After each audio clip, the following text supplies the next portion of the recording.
is really about a Indian guru. And the Indian, well, you know them say Haile Selassie dead in 1975. Yes, I think 1975.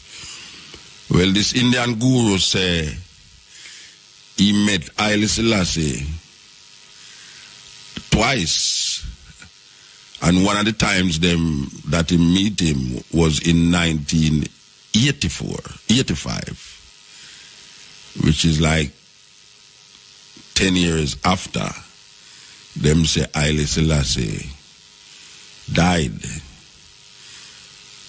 He wrote a book and document this visit or this meeting with Haile Selassie. The book is called Wings to Freedom. This is a Indian guru we are talking about. For those of you who don't know what Indian guru is, I can't bother explain it. Trust me, I want to play the thing. You understand? So you have to go find out who is a guru in the Indian tradition. But it's this man him write a book named Wings of Freedom. And as I say, he documents this meeting with Haile Selassie even after the time that they claim that Haile Selassie passed away. So we're going to play an excerpt from the book in his own words. This is this guru speaking.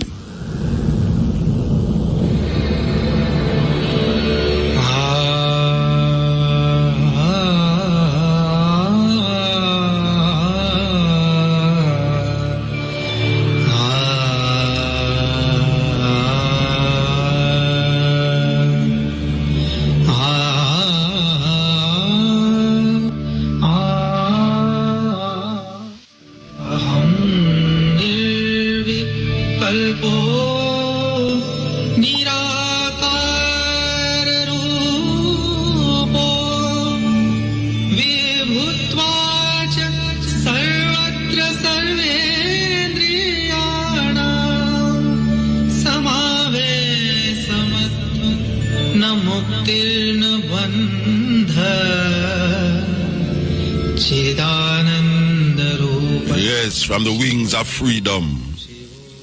You know, years ago when the studio did up upstairs here, and well, if ones used to come through them, say them hear about the culture. You know, a woman passed through this studio here, and I did a talk to her on the radio, and she said to me, American daughter, and she said, she have a picture for give me. And I said, okay. She said when she go fire, she go send it back. But more time a man tell me that, me just say, all right, I don't know nothing. Well, I want to tell you, say, months after, you know, I get an envelope down here, when I open the envelope, you know, I see this picture. Because she say it's a very unique picture. I see this picture with Haile Selassie and this guru cross a table, and I see Haile Selassie almost like him bow to this guru. And when I look upon the guru, him ear almost like it locks up, like. Him want to look more like what them call them, a sadhu in India. But I remember, as I get the picture, I go around the place and put it in this plastic. And up to this day, I have this picture here. Well, you know, say, Sister Carol just called me a while ago and explained this picture to me. Say, she have a picture for me. And she explained the picture. I say, but I the same picture I have for years now. And she said, yeah, the same guru attack on the tape. The same guru attack on the tape. So we never can tell. So the question is this. Why would an Indian guru declare such a message meeting Haile Selassie? And why would he say for a tape in a book that a lot of ones believe that Haile Selassie passed away in 1975, But he declares that he met Haile Selassie in 1982. Why would our Indian guru say this? Not having no connection to this man, not accepting where Rasta say about Haile Selassie, and now eventually later down the line actually documented his meeting with Haile Selassie in a book called Wings of Freedom. Really, something to think about. You know, some brains I got through a heap of things, and I remember in 1975 we used to live at Red Hills, and we are go home on the bus, and the man, when them say Haile Selassie dead, is the wickedest mocking thing. I mean, as some know say, really and truly the people them stay away, because the same people them were praise, the same people were curse you. Rasta, your God dead, where you going to do now? I mean, you go cut off on the dirty locks now. See, they want God dead. I mean, some serious mocking business, you know. You go out in a coronation market, you know. Rasta, what I going to do now? No God dead now. No God dead. And the establishment did believe, say, this news did I go just get rid of Rasta once and for all, you know, out of Jamaica. This scourge, these weird looking people, them did believe, say, 76, 77, you wouldn't see no more Rasta in Jamaica, because we got dead. But guess what? From 1975 until now, how much years that? You have some youth rise up here so now, where maybe never ever see a picture of Haile Selassie, who come terrible pan Rome, you know, that we still there so I declare Emperor Haile Selassie in all the ways where them want to claim and talk about we as fool idiot. What kind of stupid reasoning that want to get them foolishness from and them thing there. Rasta rise over the years to become a force to be reckoned with. That now them tell we say Rastafari is one of the so-called religions in Jamaica that is increasing in numbers, not decreasing like the Anglican Church and the Roman Catholic Church, but increasing to the point of 20% increase. That is them statistics. So this is after them done tell you, say, Rasta, you got dead, where you going to do? I remember years ago a man writing at the paper say, it's time Rastafari stop this foolishness because Selassie is dead from 1975. I made that for answer him because I say, brethren, 1975, your God dead from 2,000 years ago. You still praise him. So what is the problem? Because if you can come up with your intellect to say, really, it's time Rasta stop this foolishness now.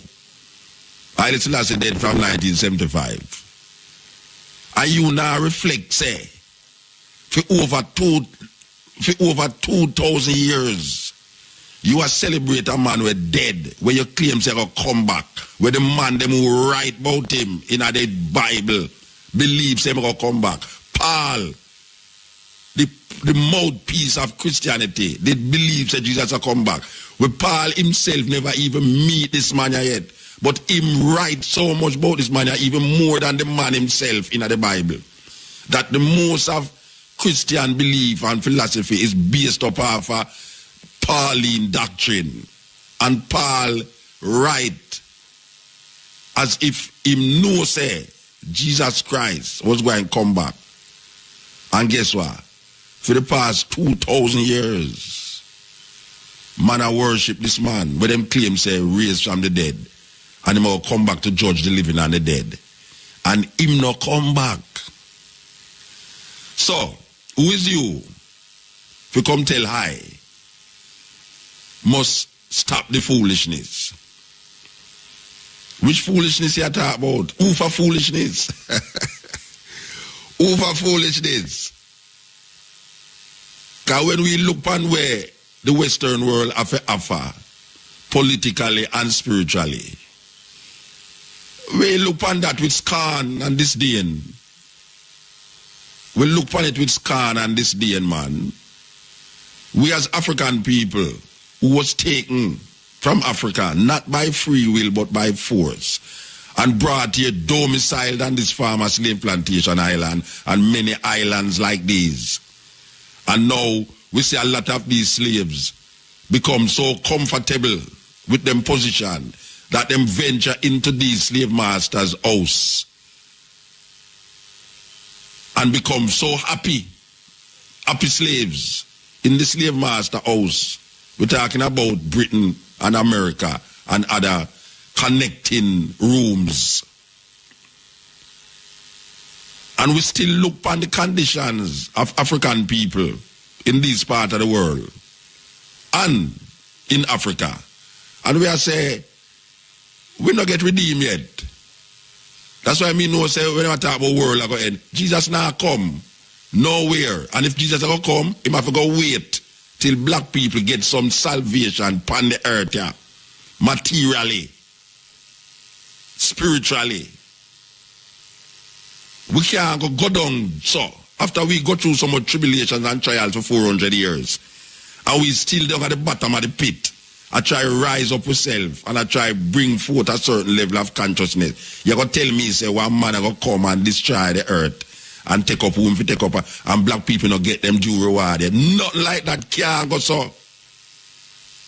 Me I declare that black people, African people, have to go find some joy and happiness in this life.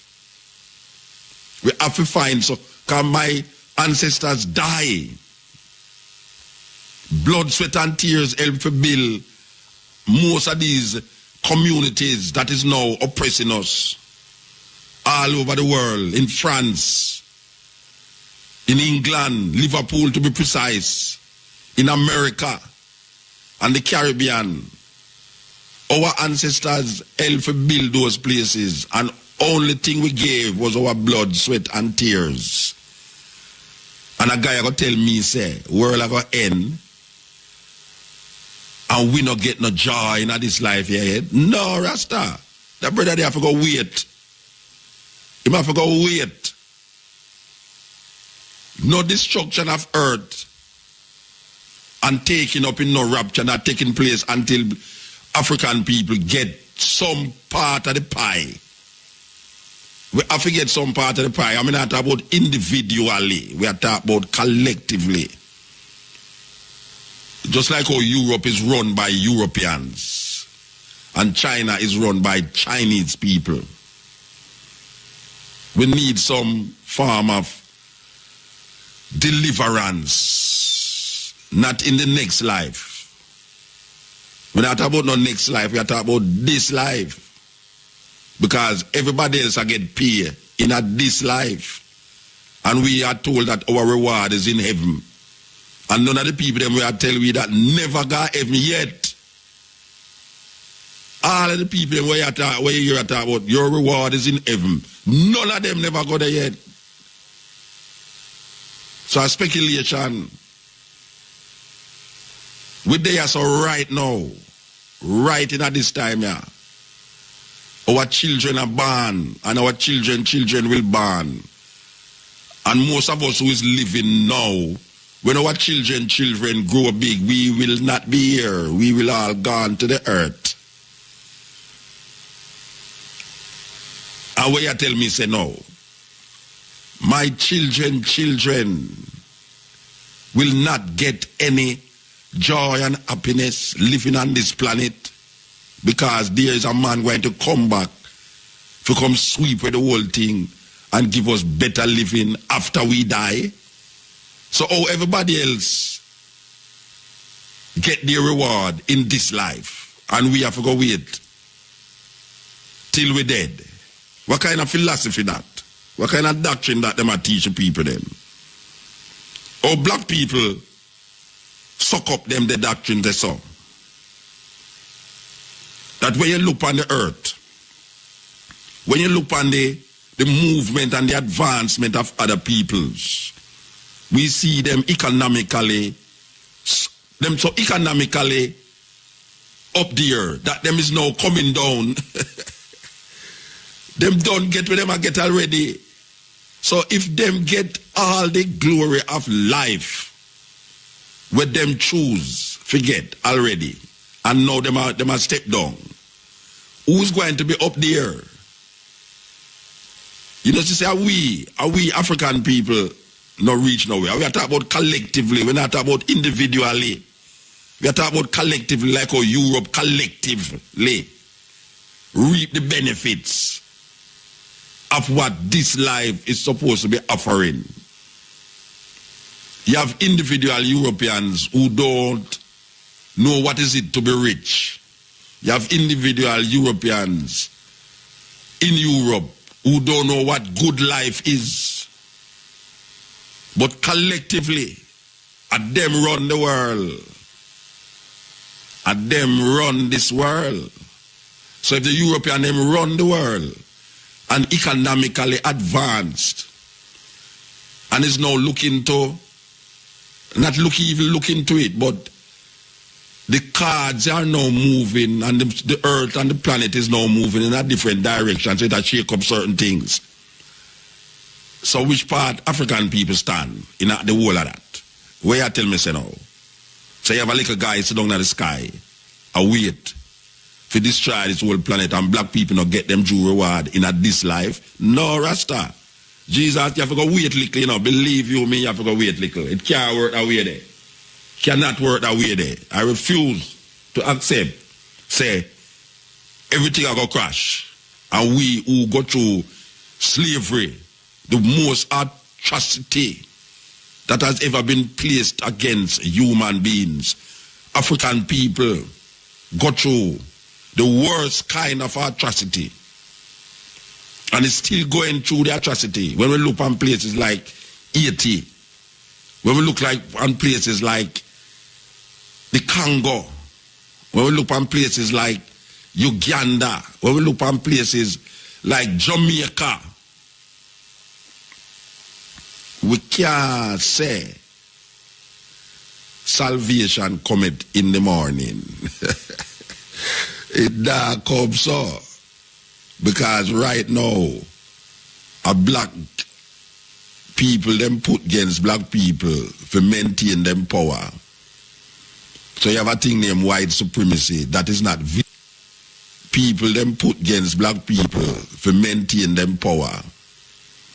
So you have a thing named white supremacy. That is not visible to the Jamaican or to the Caribbean people, but it exists. And if you don't believe me, check the holidays them on your calendar and see how much holidays that we create for ourselves. Check how we look and how we dress. Check what we eating and what we wearing. And you see, we don't have no say in the thing. Check the language that we speak. Because the language that you speak decide how you think. So if we, as African people, now recognize, say, the thing now work out properly, and we have to make it work out. And we're not going to make it work out if we sit down and talk about our reward is in heaven. Which reward you're looking for in heaven? Where is heaven? You know, you're the Pope of Rome, the one before this, Benedict, Pope Paul. The Pope of Rome, the vicar of Christ on earth, means him is a representative of Jesus Christ on earth. The Pope of Rome says that heaven and hell is not a physical place. I am quoting him. I am quoting the Pope. The Pope said heaven and hell is not a physical place. And he must know, he have a direct connection with Jesus. So if the Pope say heaven and hell is not a physical place, where we are look for God there, where we are go? When man talk about him go heaven, and who righteous go heaven and who wicked go hell. When man talk about go which hell, which part hell there? Hell is not a physical place. Black people go through hell every day. Black people, every day. Mama, Papa, Picnic, go through hell every day. And if you have GPS to work with, I'm more hell. And if you have them kind of government, I'm more hell. So we is not alien to hell. Hell is a condition, just like heaven. And we have that facing us continuously. Two doors, heaven and hell. It just that sometimes the door of hell open up with so much. So we look and we are going to Jamaica now. May I tell you, man? Knock, knock, knock. Who is there? Come in. This is hell. Hell is not a physical place. Hell is organized in such a way to affect your physical well-being. That is really what it is. It is organized. It is structured in a way to manipulate your conscience and your consciousness. So when you have joy in your life, there's something out there that bounce upon it and make the joy become sadness. It's a terrible thing. And some people go to church and believe that them can revitalize them energy. Not remembering that after them leave the church door and the church building, the school fees still have to pay and the light bill have to pay and the water rate have to pay and the man gone with the next woman out there and your picnic can't find because you're afraid now say the Dan gone with her and all them thing there. Wow. What a serious thing. Wake up a time when you stop dream about heaven and hell. Where we are dreaming about heaven and hell for. We are experience this right here upon earth. We don't have to go nowhere to experience heaven and hell. Right here, it there. Believe you me. As the man said, time alone and time will tell. You think you're in heaven, but you're living in hell. Hell is a configuration of the human mind. Just like heaven, just like God, just like the devil. All of these things was created by man. Not woman, man. All of them, heaven, hell, God, devil, righteous, unrighteous. It is all man's doing and undoing. Everything we claim that him give to a different entity is him. It originates from. It emanates from him. The devil, God, all of them emanate from man energy. So when you hear a man say, the devil this and the devil that, really and truly, if you really check where I talk about, it's really some man action. And if him start talk about God, you see say it's some man action. Because you have some man that go to him bed and a pray. And him feel say him have something out there. We are help him, which is really his condition. You have some man that tell you about God going to strike you dead. And really, I should him that is glad to if a lightning leaking up, he say, see there, yeah man, God gotta show him a sign. A terrible thing. A terrible thing, you know. But if I say, boy, I hope you win I hope God make you win $1 million tomorrow for help your family and your friend them, you know. I ever win the $1 million, man, him vex. He vex.